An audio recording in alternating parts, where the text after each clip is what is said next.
실시간 정보 브리핑입니다. 원달러 환율이 장 초반 1,370원대로 급락했습니다. 이는 전 거래일 종가보다 10원 넘게 내린 수치입니다. 엔화, 원화 등 미국이 아시아 통화 절상을 압박할 것이란 전망과 함께 미국 재정 적자 우려로 달러 지위가 흔들리면서 달러화가 약세를 나타내고 있는 영향입니다. 다음 소식입니다. 달바글로벌이 유가증권시장 상장 첫날 강세를 보이고 있습니다. 11만 8천 원에 거래를 시작한 달바글로벌은 장중 12만 3,300원까지 뛰어오르기도 했습니다. 비건 스킨케어 브랜드 달바는 승무원 미스트로 불리는 퍼스트 스프레이 세럼도 유명합니다. 이날 달바글로벌에 적용되는 가격 제한폭은 3만 9,800원에서 26만 5천 원입니다. 다음 소식입니다. 그린생명과학이 이거래일 연속 상한가를 지키겠습니다. 전문가들은 최근 코로나19 재확산 우려가 제기되고 있다는 점이 영향을 미친 것으로 봤습니다. 앞서 중국 질병통제예방센터가 공개한 발표 자료에 따르면 4월 이후 코로나19 검사 양성률이 지속해서 상승했습니다. 뿐만 아니라 국내에서는 최근 코로나19 입원 환자가 소폭 증가하며 우려를 키우고 있습니다. 다음 소식입니다. 2차 전지주들이 미국의 인플레이션 감축법 세액공제 조기 폐지 우려에 줄줄이 신저가를 기록하고 있습니다. 세액공제 조기 종료는 미국 전기차 수요 위축으로 이어져 2차 전지 수요와 수익성에 부정적인 영향을 미친다는 분석들이 나오면서 영향을 받은 것으로 풀이됩니다. 이에 LG에너지솔루션, 삼성 SDI 등이 하락하며 52주 신저가를 경신했습니다. 더 많은 이슈들은 본방송에서 확인하시길 바랍니다.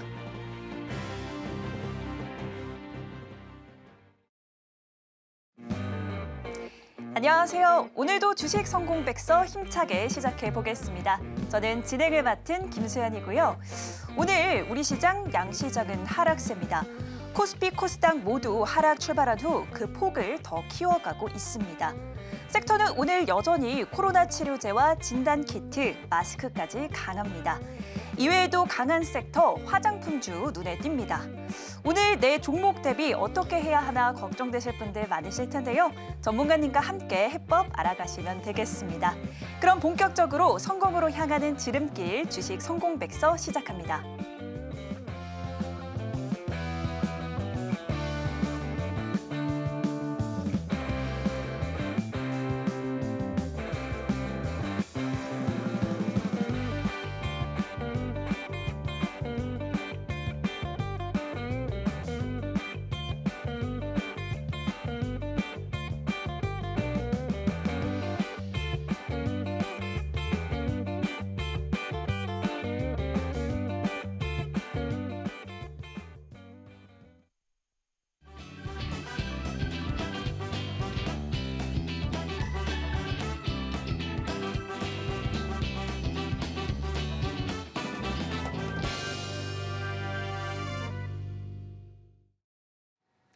네, 그럼 오늘도 성공 투자를 도와주실 전문가님 만나봐야겠죠? 이민 전문가님을 소개합니다. 전문가님 안녕하세요. 네. 네, 오늘 우리 시장 하락 중입니다. 간밤 3대 미국 증시도 크게 빠졌는데요. 이 결과를 좀 따라가고 있나 이런 생각도 드는데요. 전문가님은 이 시장 결과를 어떻게 보시는지 분석 좀 부탁드릴게요. 네. 일단은 오늘 시장 저는 오후에는 조금 나아지겠다. 그러니까 밑꼬리를 좀 담고 올라오지 않을까라고 생각을 했는데 그것보다도 코스피, 코스닥 양시장이 좀 밀린다라는 부분은 상당히 조금은 좀 부담스러운 하루가 되지 않을까라고 생각을 합니다. 다만 2,600포인트 위쪽에서 우리가 한 3일 정도 계속해서 좋은 흐름을 보여줬기 때문에요. 어저께 상승은 뒤로 하고 오늘 하락은 조금은 아쉽지만 그래도 좀 이 자리에서 많이 늘려주는 그런 흐름은 보여주진 않습니다. 지금 보시면 뭐 코스피, 코스닥 양시장 빠지는 거에 비해서 뭐 일본 니케이도 뭐 거의 1% 가까이 빠지고 있고요. 거기다 홍콩 항생, 뭐 홍콩 H지수, 심천지수까지도 전체적으로 글로벌 시장이 좀 빠지고 있다라고 생각을 해주시면 될 것 같아요. 그래서 제가 장 초반에는 여기 한 2,610포인트에서 버텨줄 때 현재는 3분봉입니다만 여기서 버텨주다가 밑꼬리 달고 좀 올라올 거라고 생각을 했었거든요. 그렇지만 전체적으로 달러가 조금 더 강세를 좀 보이다 보니까 시장 자체가 추가적으로 좀 밑으로 좀 밀어주는 것 같은데요. 조심스럽게 좀 예측을 해보자면 일단은 코스피는요. 2650포인트를 단기간에 뚫기는 어렵겠다라고 소개를 많이 드렸었고 현재는 2650포인트를 뚫지 못하고 다시 밑으로 내려와서 한 2550포인트까지는 눌려주는 거를 기다려야 된다라는 말씀을 좀 드리고 싶습니다. 오늘 수급을 보자면요. 일단은 외국인들이 또 3,500억 정도 매도가 나왔고 기관 쪽에서는 지금 금융투자가 3,000억 매도가 나오면서 전체적으로 한 7,000억 정도 매도가 나오고 있는데요. 거기에 지금 개인 투자자님들이 코스피 코스닥 양시장 거의 한 8,000억, 9,000억 정도를 매수를 진행을 해 주시고 계십니다. 저는 조금은 좀 아쉬운 게요. 오늘의 이 개인 투자자들의 급격한 매수, 거의 뭐 추가 매수나 저점 매수라고 보여질 수 있는데 오늘은 좀 급합니다. 왜냐하면 어쨌든 우리나라 시장은 현재 미국 시장과 뭐 디커플링 된다, 뭐 미국 시장과 완벽하게 같이 커플링 되지는 않는다라는 얘기는 나오고는 있습니다만 그래도 미국 시장의 기술주들이 이런 식으로 빠지면은 오늘처럼 우리나라 시장에도 어느 정도 충격을 영향을 줄 수 있기 때문에 오늘 시장은 관망으로 보시는 게 맞고요. 지금 시장에서 내가 봤던 종목이 정말 싸구나 해서 섣불리 들어가시면 안 됩니다. 지금은 지수 포인트로 따지자면 2,550포인트까지는 좀 지켜보시자라고 말씀을 좀 전해드리고 싶고요. 현재는 코스피 상위 종목들은 전체적으로 다 흐름은 좋지는 않습니다. 전체적인 오늘 올라간 종목들을 본다면요. 뭐 SD바이오 센서라든지 아니면은 뭐 시젠 뭐 이런 종목들 그러니까 코로나19의 재발에 대해서 관련된 질병 관련된 종목들이 좀 올라갔을 뿐 거기다가 현재 뭐 그간 계속해서 숨죽여 있었던 뭐 신세계, 현대백화점, 뭐 이런 이마트 같은 내수 소비주들이 좀 올라가주는 흐름을 보여주고 있고요.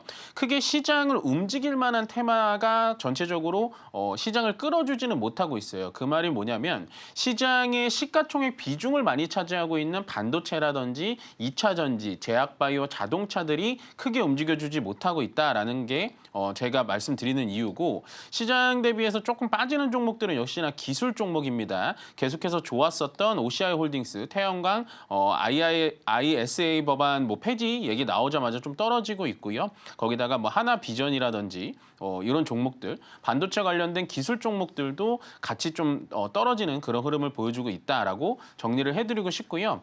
역시나 우리가 환율을 좀 안 볼 수는 없겠죠. 지금 보시면 일단 달러 인덱스라고 합니다. 달러 인덱스는요. 우리나라의 원화와 달러만 비교하는 게 아니라 이거는 주요 6개국입니다. 우리나라 원화가 빠지고 뭐 저기 스웨덴 그다음에 일본 엔화 뭐 이런 것들을 전체적으로 달러랑 비교해 가지고 현재 달러의 위치가 어디 있는가 요거를 보는 건데 일단 달러 인덱스가 보시면 이런 식으로 100이 깬 지가 꽤 됐어요. 100일 깨고 난 뒤에 이런 식으로 깨고 난 뒤에 조금 더 회복했다가 쉽사리 100 밑으로 많이 내려오진 못하고 있습니다. 그렇지만 어저께 이제 미국의 결정적으로 이제 국채 금리가 급등을 하다 보니까 달러가 약세가 일어났다. 오늘도 달러 인덱스는 0.54% 좀 빠지고 있습니다. 그렇지만 반면에 보시면요.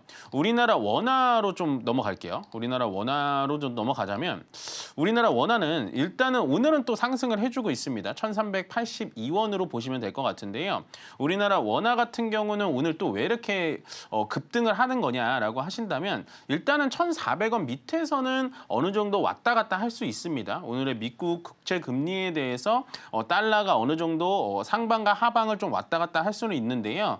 지금은 제가 봤을 땐 조금 더 지켜봐야 되는 거는 이 달러 인덱스의 움직임을 봐야 될 것 같고 일단은 100을 깬 다음에 밑으로 내려와서 달러 인덱스가 어디까지 밑으로 좀 내려갈 수 있을 것인가라는 거를 좀 지켜봐야 될 것 같습니다.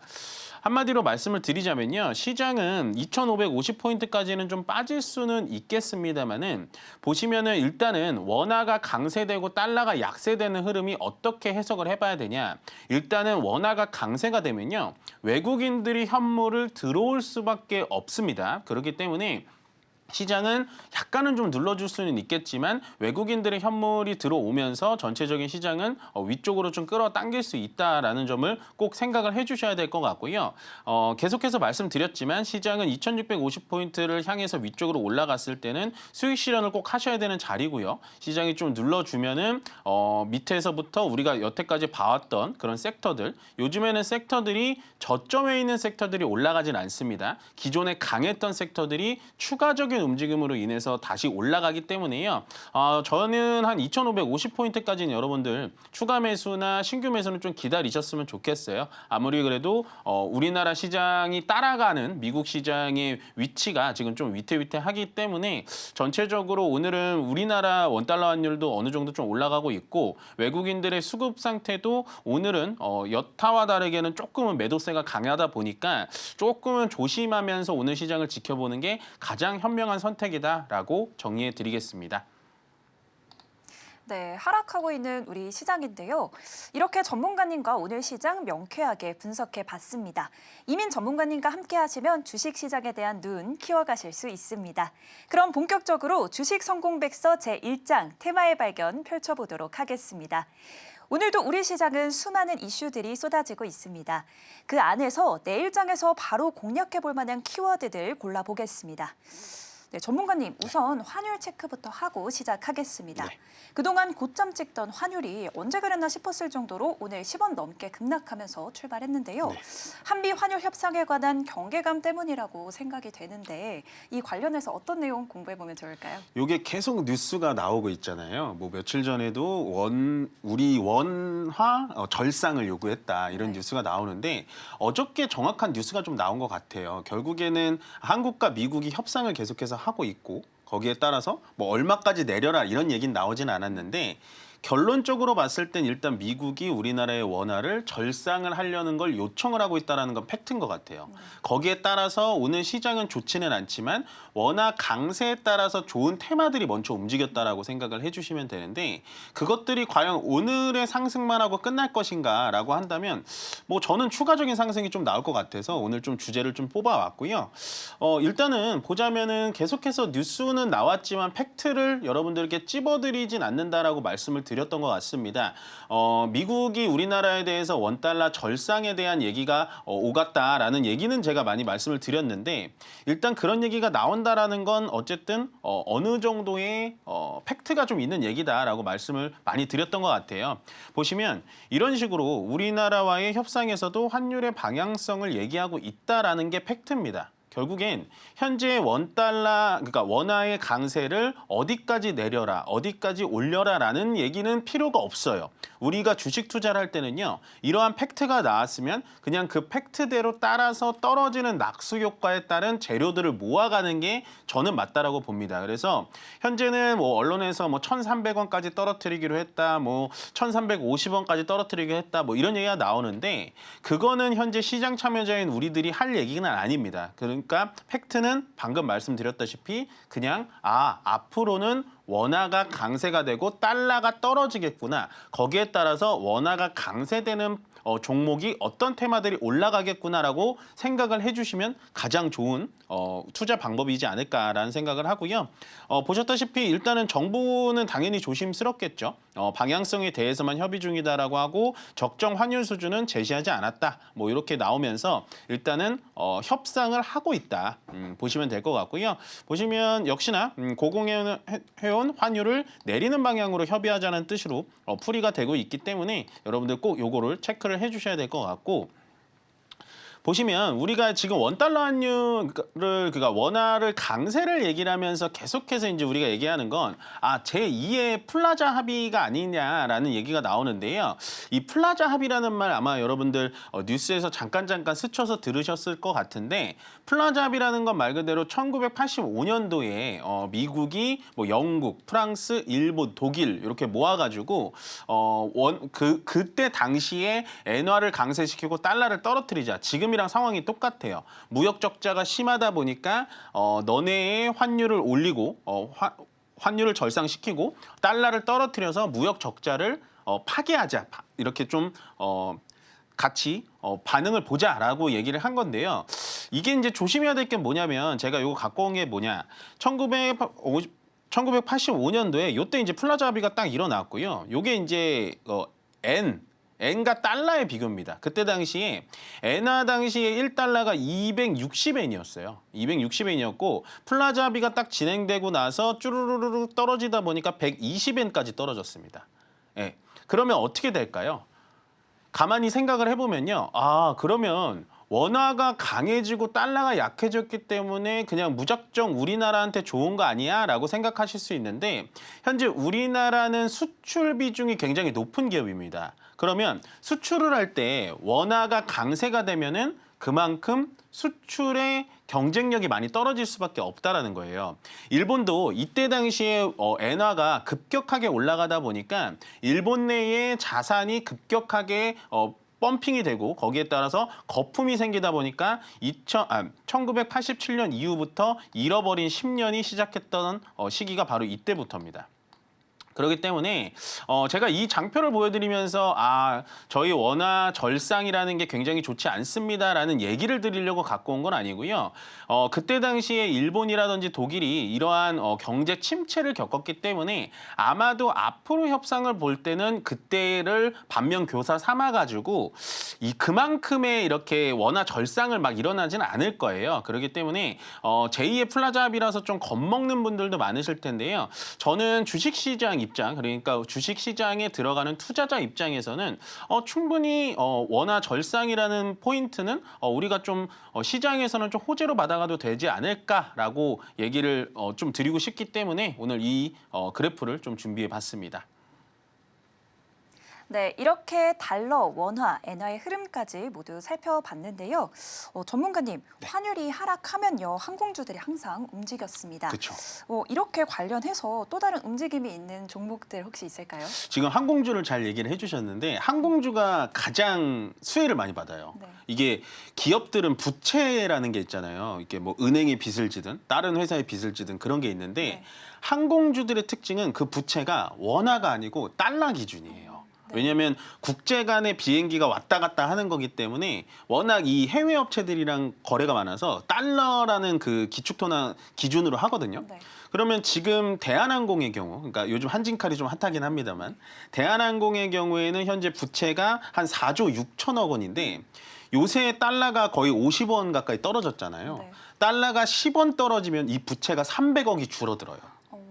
예, 그렇다라는 건 결국엔 달러가 점점 약화되고 원화가 강세가 되면 그냥 가만히 대한항공은 앉아 있어도 부채가 줄어들어서 영업이익률이 올라가겠죠.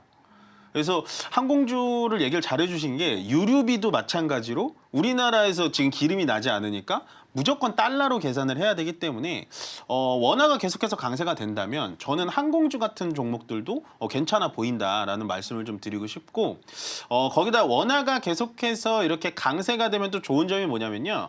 우리나라의 내수주들이 굉장히 좋습니다, 여러분들. 쉽게 설명드리면요. 백화점주가 오늘 좀 올라가잖아요. 그게 바로 원화 강세 이유 때문에 좀 올라가는 건데요. 백화점은 보통 물론 뭐 식사하러 가신 분들 계시고 아니면 그냥 쇼핑하러 가시는 분들도 계실 텐데 백화점은 보통 가장 매출 비중이 큰 게 여러분들 명품입니다.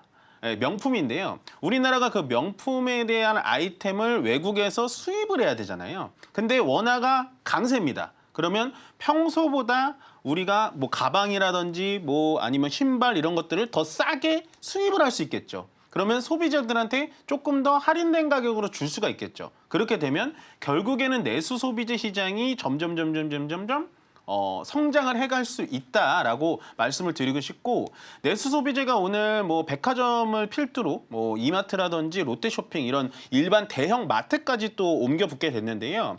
우리가 이렇게 가만히 보시면 물론 식품 같은 경우는 우리나라에서 국산 원산지가 굉장히 많기는 많습니다만 또 이렇게 조금 더 살펴보면 건강 보조제라든지 아니면은 가전제품 뭐 이런 것들이 수입하는 부분이 많기 때문에 앞으로는 저는 원화가 강해질수록 계속해서 제가 좋아하는 섹터인 이 내수 소비재 섹터 쪽으로 좀 보셔도 된다라고 말씀을 드리고 싶고 물론 원화의 강세 재료로 인해서 현재 내수 소비재들이 올라가는 게 한계가 있을 거예요. 그렇지만 우리가 6월 3일 날 뭐가 있죠?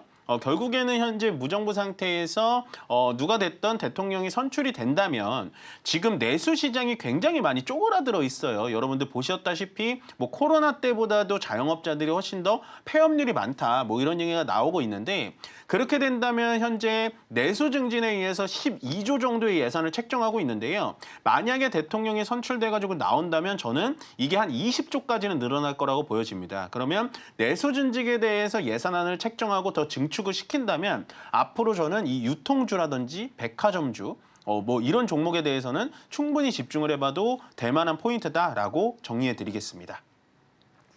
네, 첫 번째 키워드는 여기까지 살펴보고요. 바로 다음 키워드 살펴보도록 하겠습니다.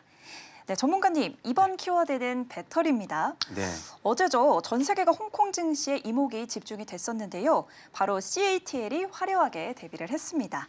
그렇다고 국내 증시까지 2차 전지 훈풍이 불어준 건 아니었습니다. 관련 소식 어떻게 해서 바라보면 좋을까요? 그러니까 훈풍이 아니라 이거는 좀 어떻게 보면 악재죠. 네. 왜냐하면 CATL이라는 이 거대 기업이 원래는 있는 건 알았잖아요. 앵커님도 그 배터리 중에서 가장 큰 회사가 CATL인데 네. 원래 이제 중국 심천 증시에만 상장이 돼 있어서 외국인들이 투자를 못했어요. 투자를 할 수가 없거든요. 네. 근데 그게 홍콩 증시에 추가 상장을 하면서 이제는 외국인들도 CATL에 투자를 할 수 있게 된 거죠. 그렇게 되면 우리나라에 가뜩이나 없었던 외국인 비중들이 어차피 배터리는 CATL 1위니까 우리나라에 있던 배터리들을 팔고 CATL로 넘어갈 수 있지 않을까라는 투심이 계속해서 배터리 주가를 낮추게 되는 영향이라는 겁니다.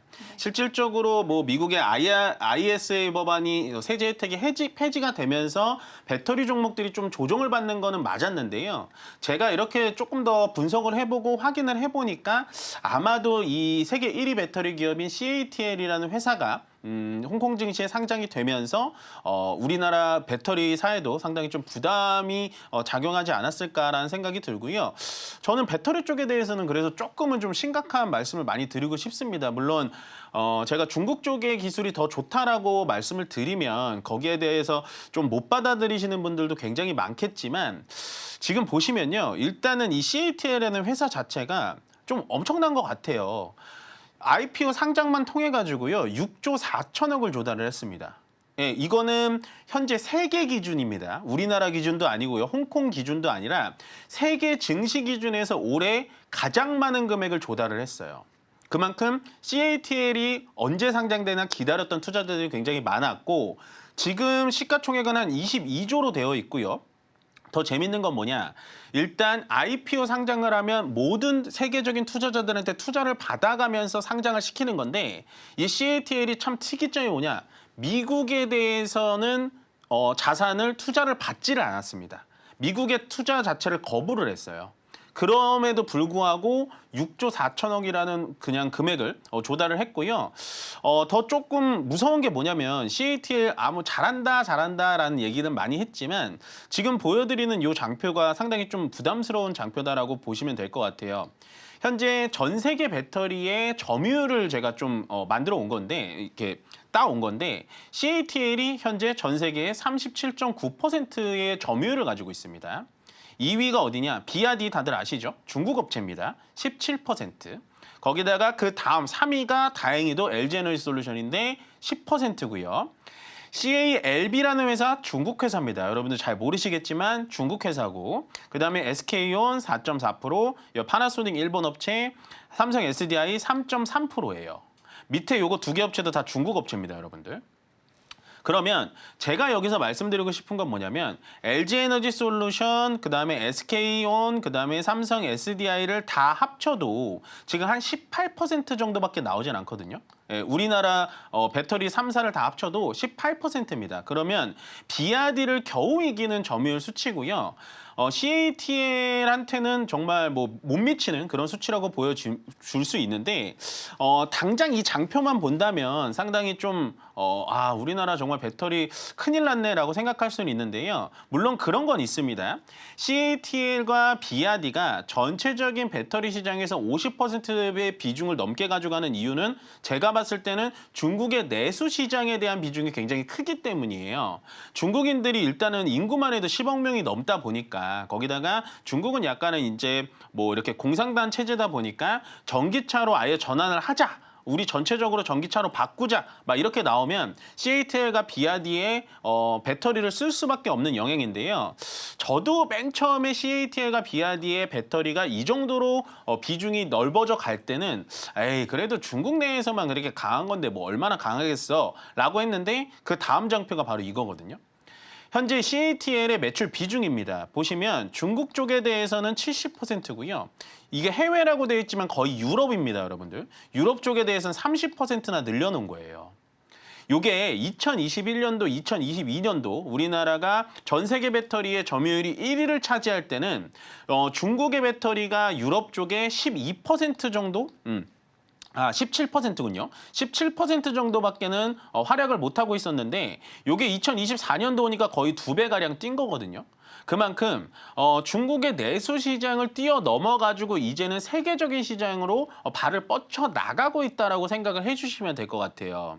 이게 굉장히 심각한 게 뭐냐면 일단은 지금 해외 시장의 30%, 그다음에 중국 시장이 70%라서 에이 그러면은 앞으로 뭐 해외 시장 더 늘어나겠어라고 하실 텐데 중국 내수 시장이 워낙에 크다 보니까 여기서 어떠한 리스크라든지 배터리 화재라든지 배터리에 대한 뭐 결함 이런 것들을 다 실험을 해본 거예요. CATL은. 실질적으로 주행을 하면서 이것저것 많이 실험을 해본 상태이기 때문에 앞으로 해외 시장, 미국 시장은 들어갈 수는 없겠지만 앞으로 해외 시장에 대해서 CATL의 파괴력은 훨씬 더 커질 거다라는 생각이 들고 제가 방금 여기서 말씀드렸던 이번 IPO를 통해서 6조 4천억 정도를 조달을 했잖아요. 그럼 이 금액을 어디다 쓸 것인가 제가 유심히 보니까 유럽 헝가리 공장에다가 90%를 다 투자를 한다고 합니다. 그만큼 앞으로의 CATL은요. 중국 내수 시장뿐만이 아니라 유럽 현지에서도 계속해서 공장을 지어 나가면서 현지 조달을 가능하게 된다라는 뜻을 보시면 될 것 같고 결국에 CATL이라는 배터리를 안 쓰는 자동차 회사는 없어요. 지금 테슬라도 CATL 걸 쓰고 있고 뭐 우리가 잘 알고 있는 독삼사라고 하죠. 벤츠, 뭐 BMW 이런 회사들도 CATL 거를 다 가져다 쓰고 있기 때문에 앞으로 우리나라의 이 배터리 회사들이 CATL에서 어떠한 기술력을 조금 더 퍼포먼스를 보여줘야 될지 거기다가 CATL이 주력으로 가지고 있는 LFP를 제외하고 뭐 현재 나오고 있는 뭐 나트륨 이온 배터리라든지 아니면 삼성 SDI가 계속 연구하고 있는 그런 전고체 배터리라든지 이쪽으로 좀 기술을 틀어가지고 빠르게 CATL이 치고 나오는 걸 우리도 점유율을 좀 확대해야 되지 않을까라는 생각에 오늘 이 뉴스를 집어왔습니다. 네, CATL의 긍정적인 전망까지 짚어주셨는데요. 이 CATL은 호재를 보이고 있지만 국내 증시에서 2차 전지는 정말 긴 터널을 지나고 있습니다. 고점에서 아직 보유 중이신 분들도 많으실 텐데요. 전문가님, 어제 기사를 보니까요. 네. 2차 전지 회사 임원들이 자사주 매입에 본격적으로 나서고 있다라는 기사를 봤습니다. 네, 맞아요. LNF부터 삼성 SDI까지 이 임원들의 매수세, 이 조짐을 좀 긍정적으로 해석할 수 있을까요? 그렇죠. 어떻게 보면은 약간은 이제 주가는 거의 빠질 대로 빠졌다라고 보는 거예요. 회사 입장에서도 더 이상 물러날 곳이 없다라는 거죠. 그래서 이 주가에서는 우리가 밀리지 않겠다라는 의지를 보여주는 건데 일단 뭐 자사주 매입이나 아니면 임직원 매입들이 들어온다고 해서 주가가 무조건 그때부터 튀지는 않아요. 그렇지만 제가 여태까지 주식을 해오면서 본 건 뭐냐면 내부 직원들이 주식을 사기 시작하면 그 이하로는 주가가 밀리지는 않더라는 거죠. 네. 그러니까 어느 정도의 바닥이라고 생각은 좀 들지만 앞으로 시간이 어느 정도 걸려서 주가가 V자 반등이 들어올지는 모르겠다라고 정리를 해드리면 될 것 같아요. 네, 두 번째 키워드 2차 전지는 여기까지 만나보겠습니다. 전문가님, 네. 이번에는 화장품입니다. 이 코로나 소식으로 진단키트, 마스크, 이 치료제에 관심이 쏠려 있는 지금 이 화장품주가 또 강하게 오르고 있습니다. 특히 오늘은 달바글로벌이 상장했습니다. 저도 제 주변도 이 트러플 미스트 정말 잘 쓰고 있는데요. 네. 오늘 공모가 대비 85% 상승도 기록한 이 달바글로벌 어떻게 보실까요? 혹시 여기 제품 써보셨어요? 네, 저는 매번 쓰고 있습니다. 아, 혹시 그럼 청약도 하셨어요? 청약은 안 했어요. 청약은 안 하셨어요? 아, 달바 글로벌이 원래 이 여성분들 사이에서도 굉장히 유명했다 그러더라고요. 승무원 미스트라고 네. 해가지고 굉장히 좀 어떤 게 좋은 건지는 잘 모르겠는데 되게 유명했는데 달바 글로벌이 상장하기를 저도 기다렸죠. 그래서 시장에서 어떠한 관심을 받을 수 있을까라고 했는데 오늘은 전체적인 시장의 분위기가 좀 처지다 보니까 제가 예상한 것만큼 상승해주지는 못했던 것 같다라는 생각을 좀 합니다. 아직도 뭐 움직이고는 있습니다만. 그렇지만 저는 지금 달바 글로벌이라는 회사 자체가 상장하는 타이밍도 굉장히 좋았다라고 생각을 해요. 요즘에 우리가 증시를 이렇게 살펴보면 제가 서두에 시장을 읽어드릴 때도 말씀을 드렸지만 원래 시장을 이끌어갔었던 반도체, 자동차, 2차 전지, 제약바이오는 움직이지 않고 기존에 가지 않았었던 약간 서브 자원들이라고 하죠. 뭐 조선방산, 시가총액 기준으로 말씀드리는 겁니다. 조선방산 아니면 피부 미용, 미용 의료기기, 화장품 이쪽이 많이 가기 시작하고 사람들이 많이 관심을 갖기 시작할 때 달바 글로벌이라는 회사가 같이 상장을 해줬고요. 상장을 하기 전부터 이 회사 자체는 경쟁률도 굉장히 높았었어요. 1141대 1의 경쟁률을 좀 기록을 했고 그다음에 공모가 희망밴드라고 하는데요. 얼마에 상장을 하느냐가 이제 공모가 희망밴드인데 그 희망밴드에서도 최상단으로 결정이 되면서 아마도 이거를 청약하신 분들은 한 주도 못 받으셨을 수도 있겠다라는 생각을 좀 했는데 그만큼 굉장히 좀 관심이 많이 가고 저도 앞으로 지금 뭐 당장에 이 종목에 대해서 관심을 있게 보지는 않겠지만 한 달, 두 달 정도 지난 다음에 종목의 가격이 어느 정도 좀 책정이 되고 좀 주가가 안정이 된다면 추가적으로 좀 살펴볼 의향은 있다라고 말씀을 좀 드리고 싶습니다. 다만 뭐 지금 기사에서 나온 거를 보시면 이거거든요. 글로벌이 오버행 가능성이 좀 크다라는 점이에요. 이 오버행이라는 게 뭐냐면요, 여러분들. 이 시간을 빌어서 오버행을 제가 좀 쉽게 설명을 드릴게요. 달바 글로벌이라는 기업 자체가 상장을 하면서 달바 글로벌의 그 사장님이 있으실 거 아니에요. 이 회사의 주인. 그 회사의 주인분의 지분이 작다라는 겁니다. 그러니까 그 회사의 주인분이 제가 봤을 때 17% 정도 되거든요. 17% 되고 나머지 비중은 거의 지금 뭐 그 펀드 회사라든지 투자 자문이라든지 이쪽이 다 갖고 있다라는 거예요. 그래서 오버행이라는 게 뭐냐면 이 사장님은 달바 글로벌을 계속해서 키워야 되니까 17% 지분을 팔지를 않으시겠죠. 그렇지만 투자 자문이라든지 펀드 운용회사는 이 회사 상장되고 6개월 지나면은 이 락인 효과가 풀린다고 보시면 돼요. 그러니까 6개월이 지나고 나면 만약에 수익이 났으면 팔고 나올 수 있는 물량이 되게 많다라는 겁니다. 그래서 신문 기사에서 얘기하는 건 뭐냐면 오버행, 말 그대로 오버돼가지고 상장이 됐는데 파는 물량이 6개월 있다 많이 나오게 되면 주가가 그만큼 거품이 빠질 수 있다라는 거를 좀 얘기를 해주고 있는데요. 뭐 일단은 저는 그게 크게 이 달바 글로벌의 주가에 대해서 움직임을 많이 좌지우지할 것 같지는 않습니다만 뭐 조금 보수적이게 보시고 싶으시다면 달바 글로벌은 6개월 후에 보시는 게 훨씬 더 좋다라는 점을 약간은 좀 집어드리고 싶고요. 그다음에 일단은 제가 요거는 그 공식 사이트에서 좀 갖고 온 겁니다. 보시면 달바 글로벌이라는 회사가 뭐를 파냐 보신다면 방금 앵커님께 말씀드린 요 미스트 제품의 제품 비중, 그 매출 비중이 50% 정도 되고요. 보시면 20%나 되는 게 또 있어요. 요거 보시면 선케어. 우리가 많이 알고 있는 선크림입니다. 그만큼 달바 글로벌에서 나온 뭐 제품들이 비건 제품이라고 하죠. 비건 제품이라고 해서 이 선케어 제품들도 굉장히 인기가 많다라고 하니까 꼭 미스트에만 국한돼서 보시진 않으셨으면 좋겠고요. 제가 이걸 보면서 좀 특이했던 점이 뭐냐면 바로 이거거든요. 달바 글로벌의 전체적인 매출 비중입니다. 그러니까 아까는 제품별의 비중을 보여드린 거고 지금 보시면 수출과 내수 요 비중을 보여드리는 건데 내수가 44%인데요. 수출이 55%입니다. 그만큼 우리나라 거의 절반 조금 안 되게 그다음에 수출이 훨씬 더 많다라는 거죠.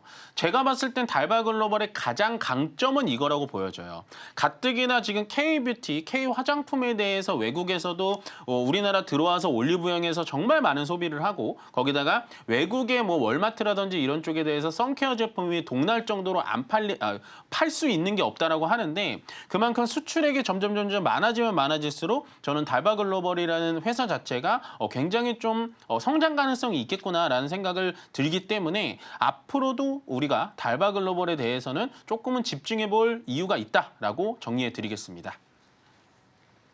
네, 말씀 잘 들어봤습니다. 네, 사실 오늘 달바도 상장을 했지만요. 이번 주 특히나 상장 종목이 많은 슈퍼 위크였습니다. 전반적으로 상장 직후 성공적인 종목들이 많았는데요. 그렇다면 앞으로 상장주에 대한 투자 전략을 어떻게 세울지 시청자분들이 궁금하실 것 같아요. 전략 어떻게 세우면 좋을까요? 이게 참 어려운 질문인데 상장주라는 거는 좀 어려워요. 왜냐하면 우리가 예를 들어서 이런 거죠. 삼성전자가 지금 싸다고 생각하세요? 비싸다고 생각하세요? 좀 싸다고 생각하고 그렇죠. 있긴 해요. 그렇게 네. 생각 드시죠. 네. 그러면 오늘 상장된 달바 글로벌이 싸다고 생각하세요? 비싸다고 생각하세요? 이게 좀 애매한 것 어렵죠. 같아요. 네. 그래서 정말 많은 분들이 이 신규 상장주에 첫날부터 들어가셔서 많이 물리시고 어떻게 해야 되냐고 많이 물어보시는데 참 그래서 어려운 거예요. 그래서 제가 달바 글로벌을 얘기를 드리면서 항상 말씀드리는 게 뭐냐. 신규 상장주를 그렇게 하고 싶으시면 최소한 한 달 정도를 기다려 봐야 된다. 그래서 수급이라든지 가격의 위치를 여러분들 꼭 체크를 해보셔야 된다라고 생각을 하시면 될 것 같은데요. 요즘에 시장이 전체적으로 거래대금이 돌지 않고 뭔가 주도 섹터, 메인 섹터들에 대해서 돈이 몰리지 않다 보니까 계속해서 작년 말만 해도 이 IPO 상장 종목들이 다 실패를 했어요. 상장되자마자 뭐 마이너스 뭐 120%, 마이너스 150%막 밑으로 내려갔는데 어느덧 우리가 시장이 약간 2600포인트의 회복을 하고 그나마 주도 섹터가 없다 보니까 신규 상장주들 중에서 거기다가 우리가 조금 핫한 테마라고 하죠. 바이오 비주, 그저께 상장했던 바이오 비주라든지 아니면 오늘 상장된 뭐 달바 글로벌이라든지 약간 우리가 원래 관심을 가지고 있었는데 이 종목도 상장이 됐네 하면서 많이 따라 붙으신단 말이에요. 그렇지만 제가 방금 여러분들께 말씀드리고 앵커님께 질문을 드렸다시피 삼성전자가 지금 싸냐 안 싸냐는 우리가 정확하게 파악을 할 수가 있어요. 그만큼 역사가 오래됐기 때문에 삼성전자 6만 원 이하면 싸지 라고 얘기를 할 수 있지만 현재 달바 글로벌이라든지 바이오 비주가 뭐 10만 5,800원 달바 글로벌, 뭐 바이오 비주가 현재 뭐 18,000원. 이게 싼지 안 싼지는 알 수가 없다라는 겁니다. 그만큼 사람들의 거래가 많이 일어나야 되는 거고 앞으로의 실적 발표, 다음 분기 실적 발표, 뭐 수출액 발표, 그다음에 이 업체들이 만들어내는 제품들이 어떠한 앞으로의 퍼포먼스가 있는지를 좀 체크를 해봐야 되기 때문에 최소한 한 달 정도는 좀 지켜보고 여러분들 투자에 임하시는 게 훨씬 더 좋은 영향이다라고 정리해 드리겠습니다. 네, 여러 가지 말씀을 해주셨는데요. 나우 로보틱스 같은 경우에는 요즘 로봇 주가 흐름이 좀 괜찮잖아요. 이 계속해서 잘 봐도 되는 거 아닐까요? 그러니까 이게 참 어려운 거예요. 네. 계속 말씀드리지만 또 제가 여쭤볼게요. 그럼 나우 로보틱스를 사실 수 있으실 것 같아요? 제가 좋다고 하면?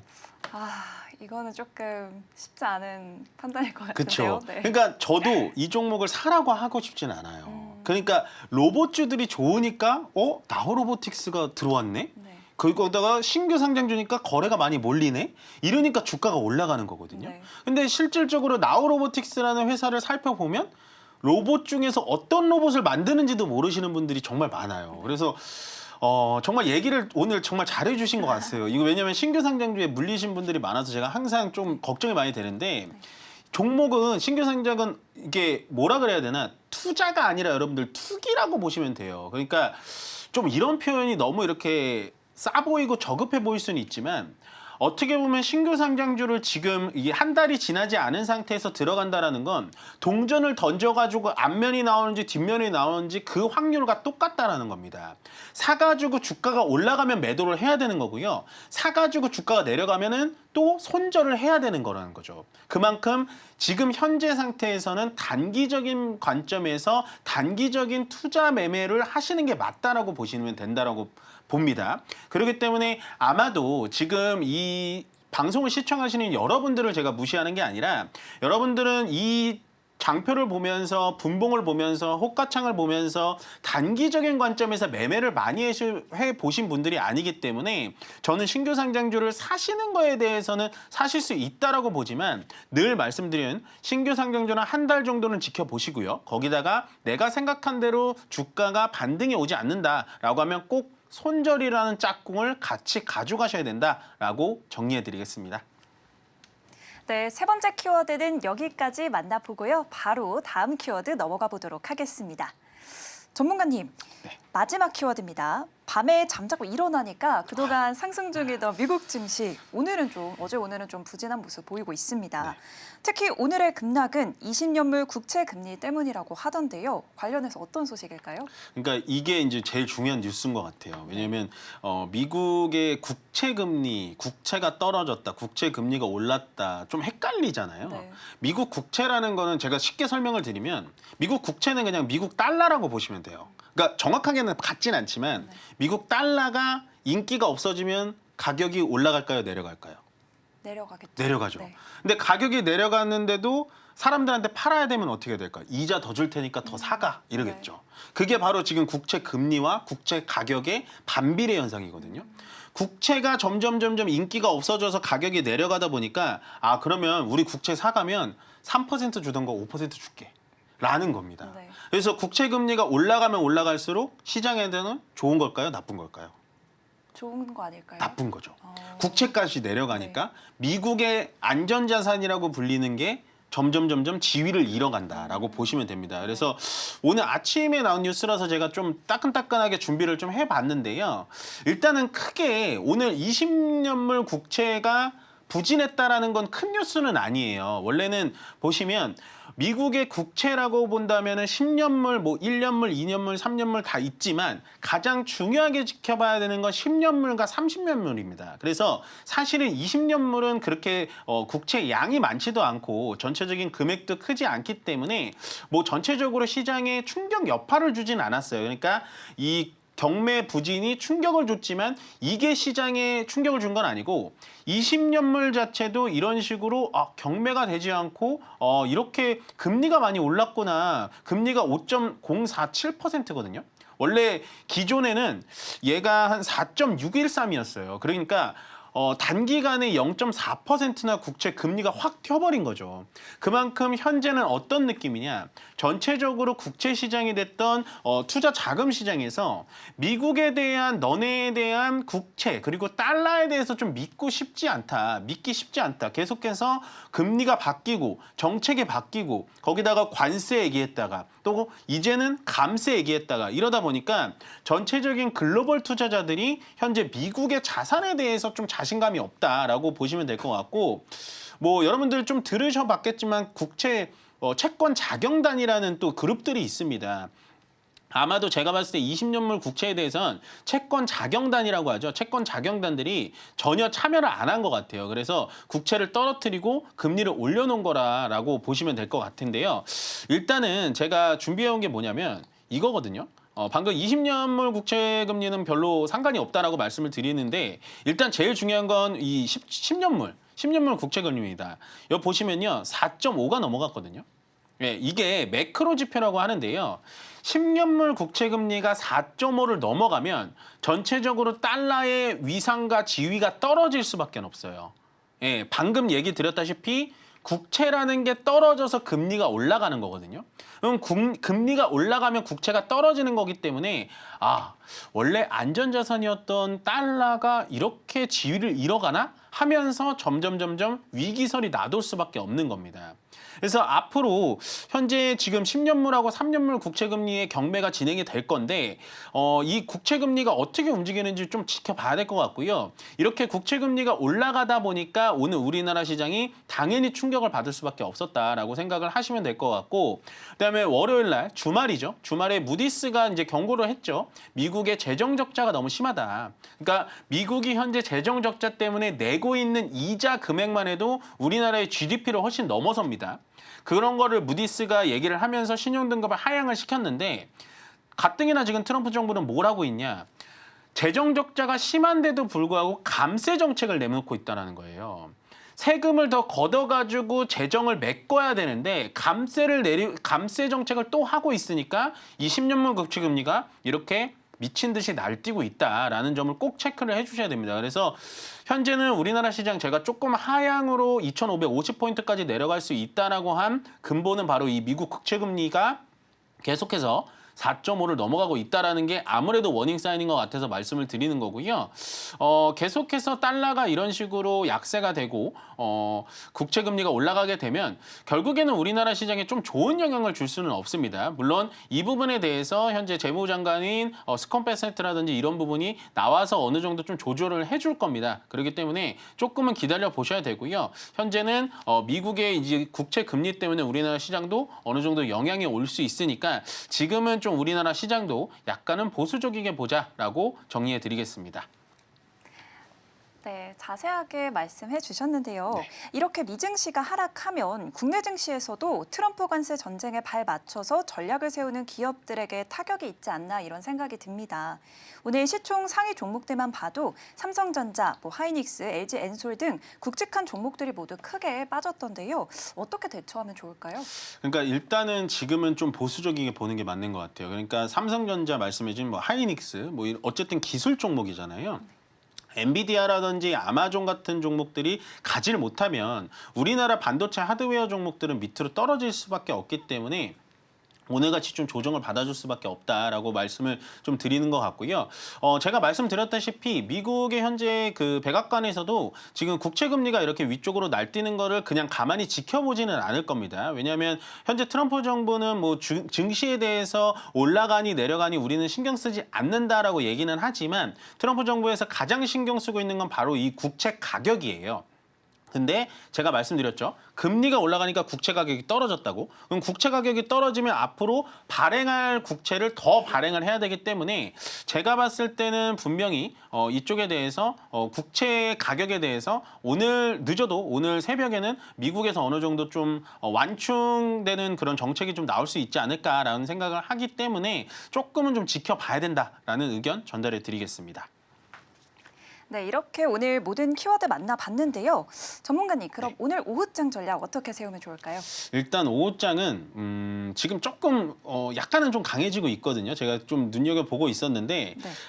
밑꼬리를 달면서 좀 올라와 주면 좋을 것 같습니다. 지금 가장 좋은 포인트는 뭐냐면 오늘 시장이 좀 떨어지기는 했습니다만 이런 식으로 떨어져서 조금은 늘려주다가 2600포인트를 회복해주는 게 조금 좋을 것 같아요. 물론 제 바람이기는 합니다만 2600포인트를 딱 이렇게 맞이하고 그다음에 음봉이 되더라도 이 상태로 좀 끝나는 게 좋을 것 같고요. 다만 제가 계속해서 시장은 좀 괜찮다, 버텨보자라고 말씀드리는 게 뭐냐면 이거거든요. 외국인들이 많이 팔고 있어요. 오늘 3,500억이나 팔고 있고 기관 쪽에서는 금융투자가 3,000억 넘게 팔면서 사실은 수급적으로도 상당히 부담스럽습니다. 그렇지만 코스피, 코스닥, 양시장 1% 내외로 빠지고는 있습니다만 큰 폭으로 빠져주지는 않고 있다라는 점을 좀 정리를 해드리고 싶고요.